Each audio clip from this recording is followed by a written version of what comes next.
హే లవీస్, ఈ వీడియో చూస్తున్నారు కదా, ఇదైతే ఇప్పటిది కాదు గైస్. నేను ఇంటికాడ ఉన్నప్పుడు తీసుకున్నా. మళ్ళీ మీరు అనుకుంటారేమో ఎగ్జామ్స్ అన్నది మళ్ళీ వీడియో పెట్టిందని. ఇప్పటిది కాదు, అందుకే ముందే చెప్తున్నా. కట్టెల పొయ్యి మీద మా అక్కకి ఏది చేసినా ఇష్టం. కట్టెల పొయ్యి చూడంగానే మా అక్కకి ఎర్రి పుట్టినట్టు అవుతుంది అన్నట్టు. ఏమైనా చేసుకుందాం అని. ఎందుకంటే సిటీలో ఇవన్నీ పాసిబుల్ కావు కదా, ఊరికి వచ్చినప్పుడే అన్నీ చేసుకోవాలని అంటారు. అందుకే ఊరికి వచ్చినప్పుడే ఏమున్నా ఇక్కడనే ట్రై చేస్తామన్నట్టు. అందులో ఈ టమాటా మెంతెం పచ్చడి. ఇంకా మా అక్కకి మెంతెం అంటే ఎంత ఇష్టం అంటే ఏ కూరలో పడితే ఆ కూరలో వేసేస్తుంది, అంత ఇష్టం తనకి మెంతెం. ఇంకా తనకి ఇష్టమని మాకు కూడా ఇష్టమే, ఎందుకంటే ఇక అట్లా ఇష్టం అయ్యేటట్టు చేస్తుంది ఆమె. ఇంకా లాస్ట్కి అయితే పచ్చడి చేసేసినాం. మా మరదలిగా పచ్చడి చూసి అక్క మా ఇంటికి వచ్చి చేయి, అక్క మా ఇంటికి వచ్చి చేయి అనింది. ఇంకా అక్కడికి వెళ్ళి కూడా ఎగేసుకొని వెళ్ళి చేసినాం.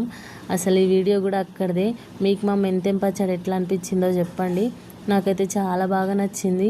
ఈ వీడియో నేను ఇప్పుడు చూస్తున్నా, నాకు మళ్ళీ తినాలనిపిస్తుంది, అంత బాగా నచ్చింది. ఇంకా మా మమ్మీకి కూడా చాలా బాగా నచ్చింది. అందుకే అందరం జొన్న రొట్టెలు వేసుకొని తిన్నాం.